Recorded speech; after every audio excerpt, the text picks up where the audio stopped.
Hey guys, Spencer with Sterling Home Inspection here. I'm going to take you guys through this home today that we're inspecting here in Helena and show you guys the ins and outs and the different components that we're looking at and what we look for in a primary home inspection. I've got my toolkit with me. I've got everything else that I need, so I'm going to go ahead and walk through and show you guys exactly what you need to be looking for when you're walking around the outside of your home, and then we're going to go in through the inside and take a look there. Alright guys, so one of the common systems that we see when it comes to venting the attic space is soffit vents, and you can find these typically on both sides of the home, perhaps in most cases as well all around the side of the home. So what we have right here is, as we can see,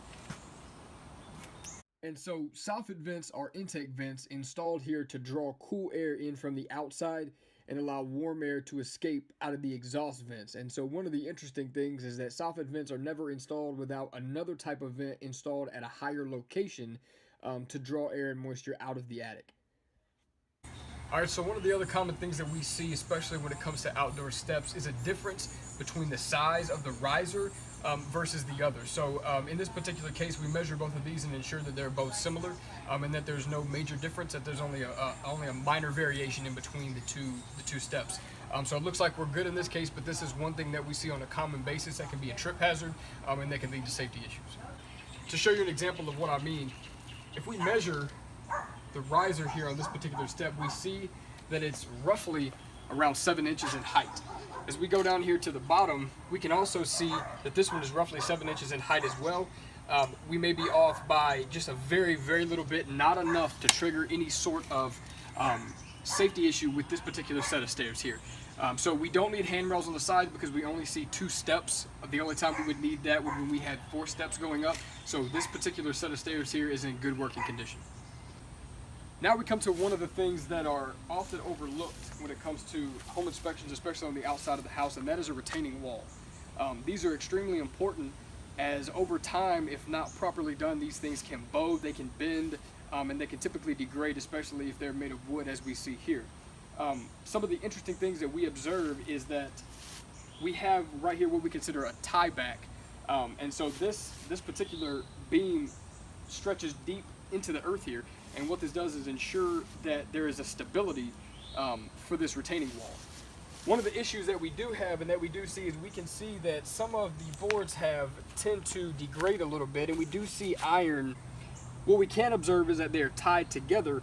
However, these ties should not be exposed. We shouldn't be able to see them from the outside. So it does look like this wall has been here a while, and though it does still appear sturdy, it would need some maintenance going forward. So in similar fashion to what we saw above with the stairs that are right above this, we come to another set of stairs where we may have an issue with the difference between the different risers of the stairs. In this particular case, it doesn't look like that's an issue. However, if we come to the side of the stairs, what we can see is that there has been some degrading, and it certainly looks like it's weathered over time. In a particular set of stairs like this, we're going to recommend that they likely be reinforced to ensure that there's no movement in the future, and also to ensure that we don't have any stairs break and that this doesn't create any safety hazards. So while we move to an additional building that we see outside of the main structure, everything looks good as far as the systems of this are concerned. We see that the vents on the outside appear to be in proper working order. All the electrical still seems to be working to full capacity. One thing that we do want to mention is this drop off that we have over this ledge. So because we see this located more than 3 feet from the boards to the ground, this is a safety concern, and we do want to make sure that we have some type of railing, especially if we have small children or anything like that. This could potentially cause a serious injury if somebody were to stumble and fall off of this. Even though we have some flower beds below and something that may not be as hard as concrete, it could still pose a safety hazard in the event that someone fell.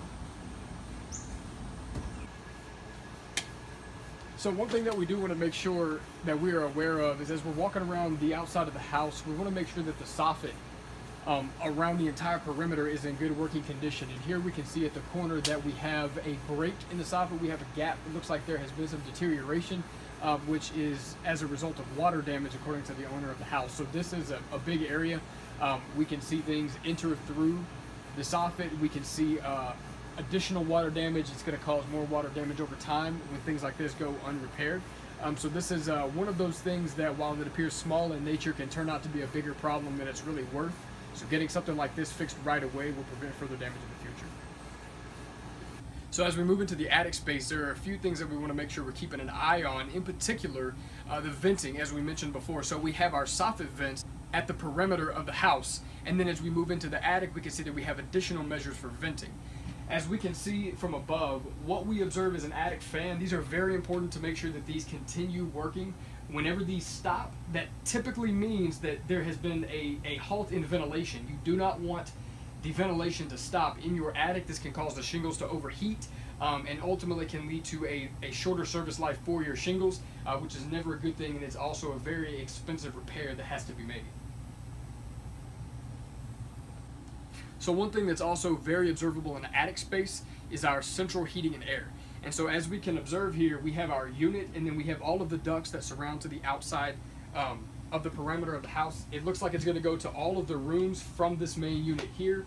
All right, so one last thing before we leave the attic, we want to make sure, as you should see on every inspection, that your inspector is actually taking a look to see that the spacing is correct for our joist, that our ridge board is properly connected, that we don't have any type of damage up there, as these things can ultimately lead to an extra force being placed on the walls in the event that these are not held in place properly.